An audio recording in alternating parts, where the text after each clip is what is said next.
Listening Test 1, Section 1. You will hear a conversation between Harry and Andrea, two students who have just finished their final exams. First, you have some time to look at questions 1 to 5.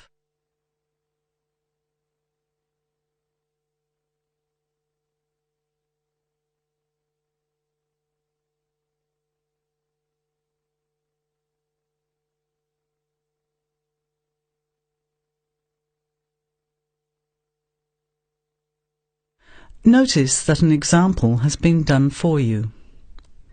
This time only, the conversation relating to the example will be played first. Hi Andrea, how are you feeling now that exams are over? It's fantastic to have finished, isn't it? And to sleep in every morning. What about you? The student is happy to have finished exams, so you circle B. Now, let's begin. Answer the questions as you listen. You will not hear the recording a second time. Listen carefully to the conversation and answer questions 1 to 5. Hi Andrea, how are you feeling now that exams are over? It's fantastic to have finished, isn't it? And to sleep in every morning. What about you? Well, I've been catching up on sleep too, but I've got a lot to do before I leave for England. Perhaps you could give me some advice. I've got a lot of things I can't possibly take back with me, but I don't know what to do with them. Well, it depends on what sort of things they are, and whether you're thinking of giving them away or selling them. Well, almost everything. Furniture, the fridge, and other kitchen stuff that I bought from the previous tenant. But the new people have already got what they need, so they're not interested in buying stuff from me. I can't afford to give it away, but I'm not sure how to sell it all. Oh, and there are some clothes and books as well. Why can't you take them? The books are really heavy. It's so expensive if you exceed the airline baggage allowance. And the clothes just won't all fit in my suitcase. It's amazing how much stuff I've accumulated since I've been here. Anyway, I don't think I'll need as many summer clothes in England as I have here in Australia. I see. Well, there are several alternatives. First of all, you could put up notices around the university about the books. You know, on the notice boards in the Student Union building and in the economics department. Anywhere second and third year students will see them. People are always keen to buy cheap textbooks. OK, what should I say on the notices? Just put the titles, authors and price you want, your name of course, and maybe put your phone number on those little tear-off tags. That's a good idea. And what about the furniture? You could try doing the same thing, but usually students are away all summer, so they don't want to buy furniture now. Another place to try might be a second-hand shop. Someone from the shop will usually come around and give you a free quote, and then you can decide. But you don't usually get much money for that sort of stuff. Before you hear the rest of the conversation, you have some time to look at questions 6 to 10.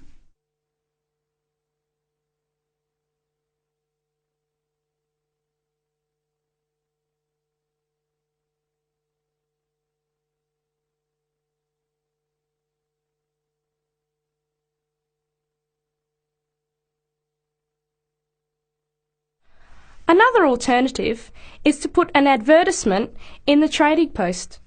Do you know that paper? It comes out every week advertising things people want to sell. You have to pay to put the advert in and then hope people phone. Give them as much information as possible, and if they're interested, invite them to come and have a look. The hard part is agreeing on a price. No, I haven't seen the Trading Post. But I should have a look at it, and I could advertise the fridge, the microwave and the furniture. But the kitchen stuff isn't really that good. You know, old cutlery, a few pots and pans and some plates and things. What shall I do with them? Well, another option is to donate the kitchen things to a charity shop. You know, like the Salvation Army or St. Vincent de Paul. Why don't you get a second-hand shop to give you a quote first? Yes, I could do that. Find out how much they'll give me and then decide whether to sell them or give them away. But I've still got the clothes. A charity shop will take them too, as long as they're in good condition. And even though you don't get any money, at least you know that someone who really deserves some help has benefited. That's a good point. I'll advertise the expensive stuff, the furniture, and donate the clothes and kitchen stuff. Let's go and buy a trading post and you can help me write the advert. Well, actually, I'm interested in buying the fridge and the microwave, depending on the price, of course. OK, let's see how good you are at bargaining. That is the end of section 1. You have half a minute to check your answers.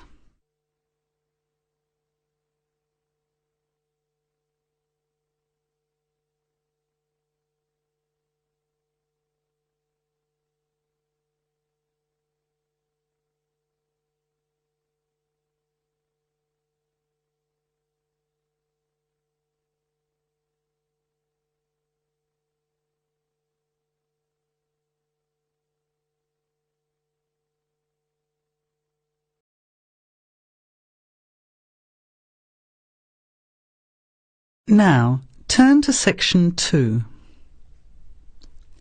Section 2. You will hear a phone conversation giving information about a health and fitness centre. Before you hear the talk, you have some time to look at questions 11 to 16.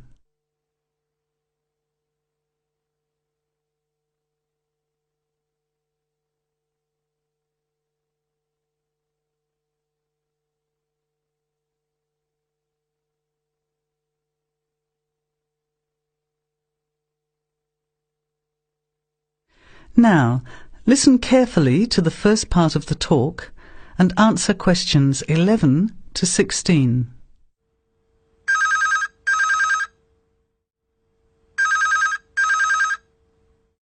Hello? Hello, is that Miss Heidi Jones? Yes? Good morning, Miss Jones. I'd like to take a few minutes of your time to tell you about the Seven Oaks Health and Fitness Centre, which is in your suburb. Would that be convenient? OK. Well, the centre's not far from you. It's on the corner of Marion Street and Giles Street and has a large car park. It's open every day of the week, opening on weekdays at 6 a.m. and at 9 a.m. at the weekend. It closes at 9:30 p.m. Monday to Friday and on Saturday at 4 p.m. and Sunday at 2 p.m.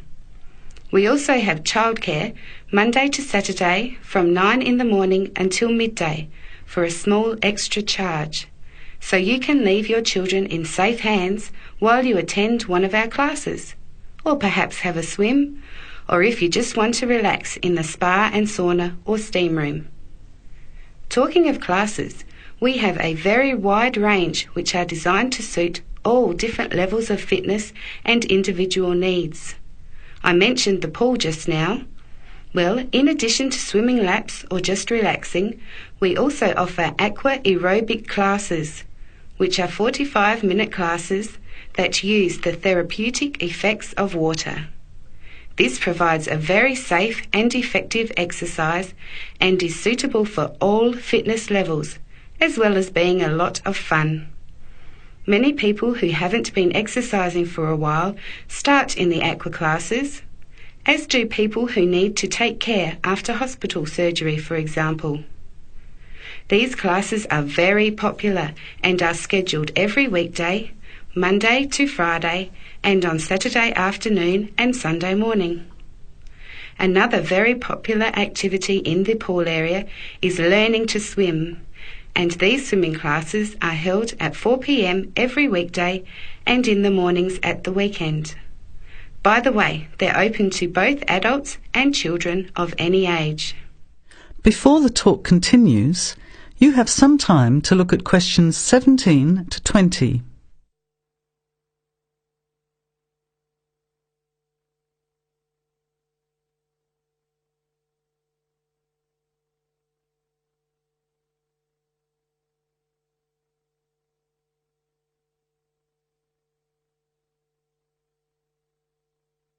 Now, as the talk continues, answer questions 17 to 20.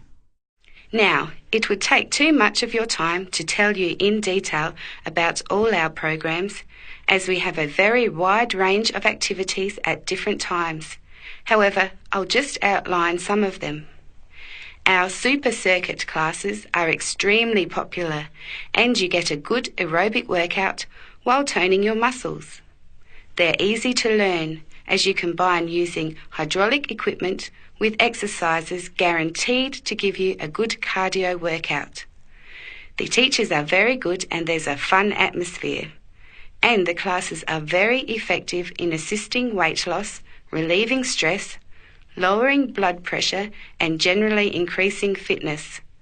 Oh, and I haven't mentioned our range of aerobic and step classes of different types which suit all levels.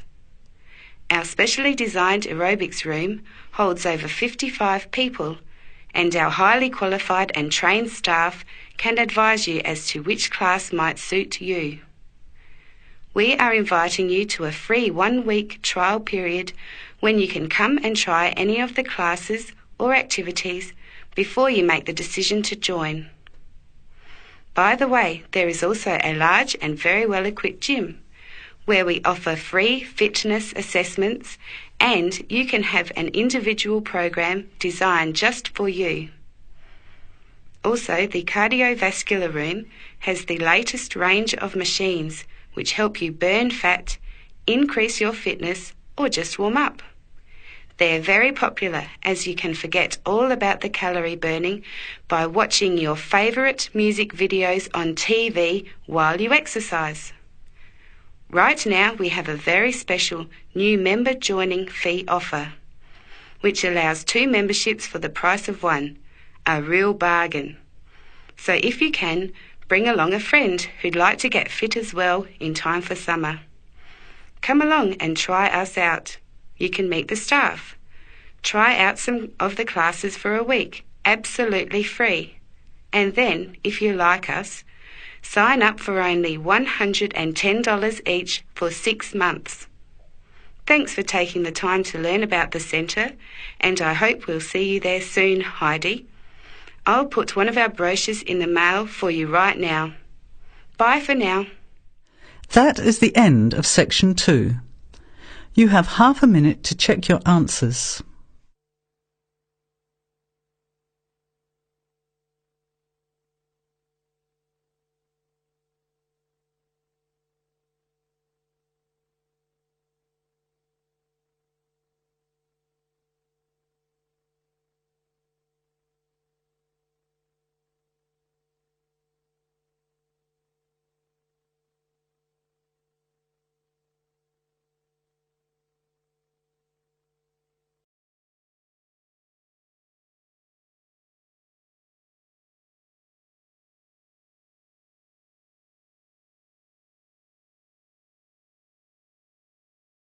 Now, turn to section 3. Section 3. You will hear 2 business studies students, Evelyn and Mark, preparing for a seminar presentation. Before you hear the conversation, you have some time to look at questions 21 to 25.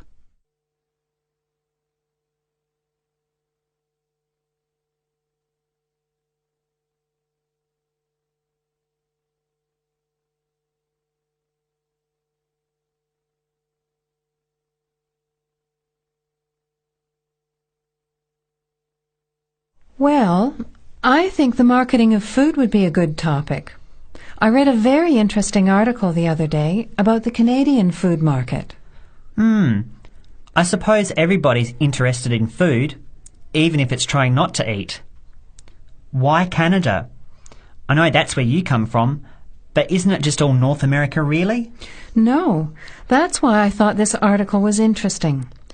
Although lots of U.S. companies are well established in Canada, and vice versa, there are still subtle differences between the two markets.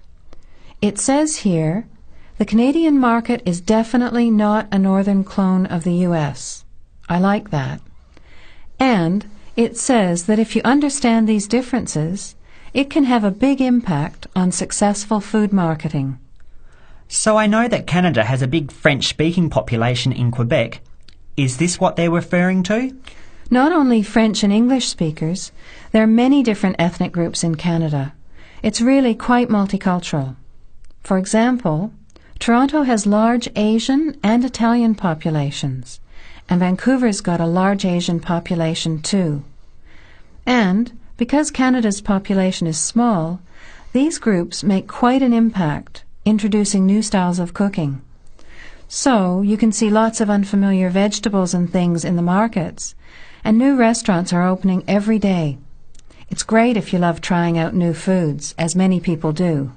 Which kinds of food are becoming popular? Well, some Asian food, I'd say, has been popular for quite a while, like Chinese. But now, Southeast Asian restaurants are becoming very fashionable. Then there's Mediterranean, of course, such as Greek, Italian, and so on. But Caribbean and Mexican food is really taking off among young people these days. So are the supermarkets starting to stock the ingredients that are needed to prepare these foods at home? You know, all those unusual condiments and sauces. Yes, that's right. It's quite interesting going to the supermarket, isn't it? And noticing how they're introducing sections for foods of different nationalities. You can buy quite exotic products locally these days. The article mentioned that 80% of the Canadian retail market is controlled by 8 major national supermarket chains, so that when they introduce changes, they can happen quite rapidly. Okay. Well, how are we going to organise this seminar then? I made some notes on the trends in the Canadian market, about changing tastes, and also patterns for where food is consumed. I thought maybe we could summarize it into a chart or table, and maybe use the overhead projector to present it. Good idea. Maybe I could have a look for similar trends and tastes in Australia and the UK for comparison. Let's have a look at what you found. Before the conversation continues, you have some time to look at questions 26 to 30.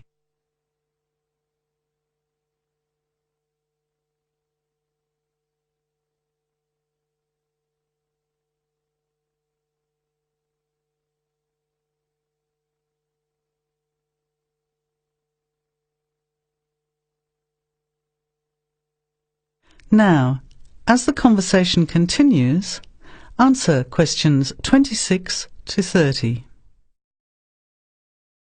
The most significant trend, it seemed to me, was that Canadians are definitely interested in healthy food. For example, did you know that salads are the 3rd most commonly eaten food in Canadian restaurants? Really? What about organic food then? Is that becoming more popular? Yes, it's definitely moving into the mainstream compared to a few years ago.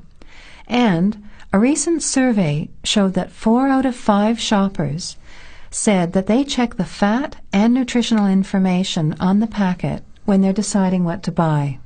What other trends did you find out? There's one change I noticed straight away when I was home last year, in the meat department. You know, here the meat packaging says rump steak or 4-quarter chops and so on. Well, they discovered that most consumers these days didn't know what to do with these roasts and rounds and ribs. So the government approved a new naming system for cuts of meat, which is related to the required cooking technique. What a good idea. I've never really understood the difference between sirloin, rump, round and all those names. So how many new categories are there?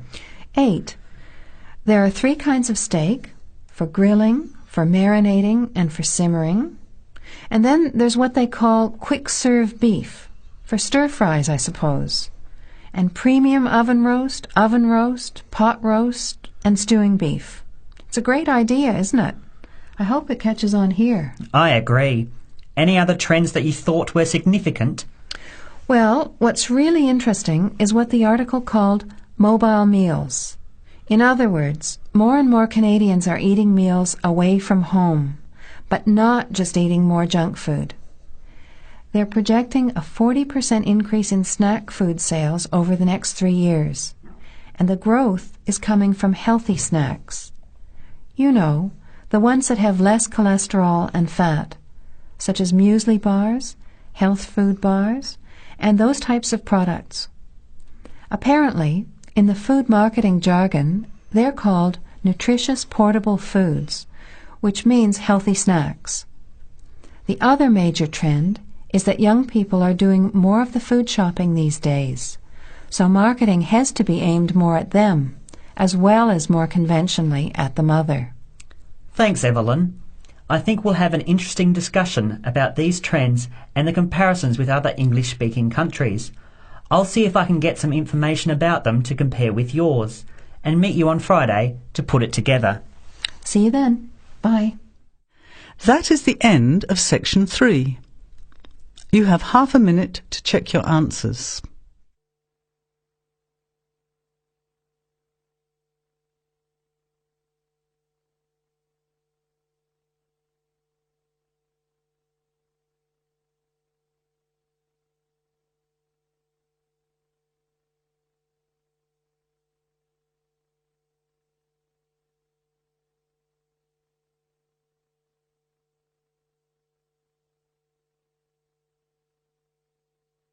Now, turn to section 4. Section 4.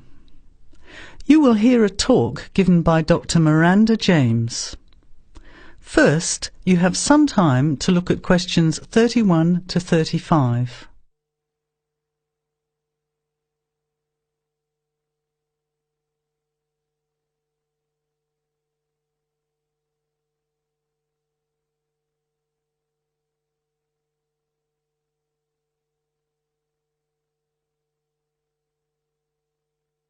Now, listen carefully to the talk and answer questions 31 to 35. Good afternoon, everybody, and welcome to the first in a series of talks we have arranged for the Overseas Students Association this semester. Dr. James has very kindly agreed to speak to us today on the topic of public speaking, and judging from the large numbers of you here, it's clearly a subject of great interest and relevance. Dr. James. Hello. It's good to see so many of you here, and hopefully what I'm going to tell you will be useful to you both here at the university and in your future employment. Many people avoid speaking publicly, by which I mean in front of, say, 10 or more people. Not because they lack the ability, but mainly because they lack confidence, which is really only due to lack of practice. Today, as a consequence of the influence of television, audiences expect speakers to be relatively brief and to the point, in addition to being well informed and interesting or entertaining. Probably the most important part of public speaking is what you do beforehand, by which I mean preparation. This includes practical details, such as knowing precisely what your topic is and exactly how long you are expected to talk for. You should also plan the content thoroughly. A good strategy is to write out the content as you intend to say it, and then make brief notes, preferably on small cards, which you use to talk from. This way you sound more natural.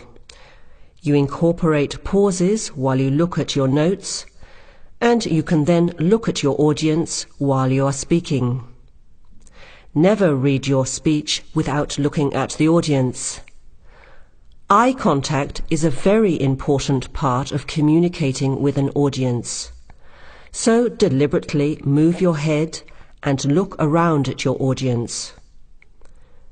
Pauses are important, as most people, when they are nervous, tend to rush through their speech. Now you have some time to look at questions 36 to 40.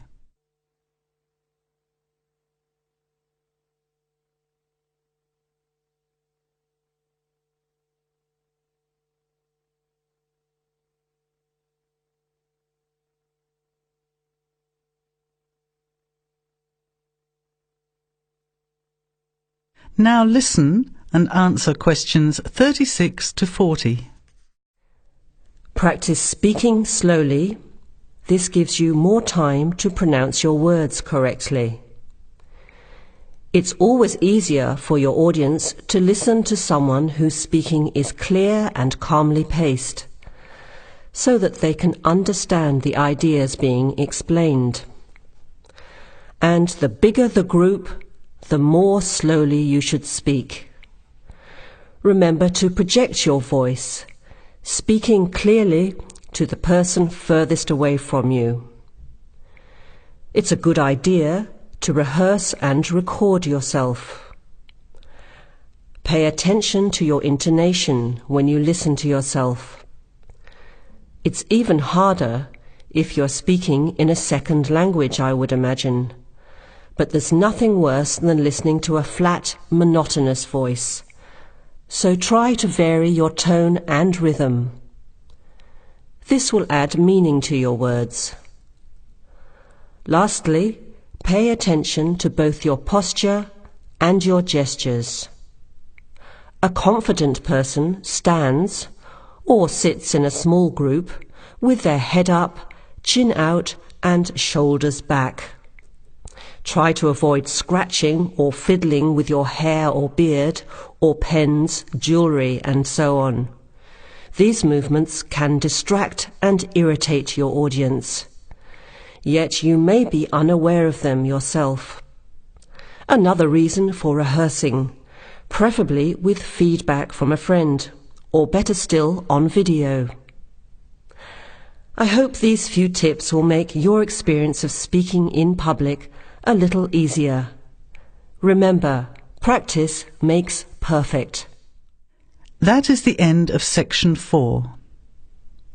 You now have half a minute to check your answers.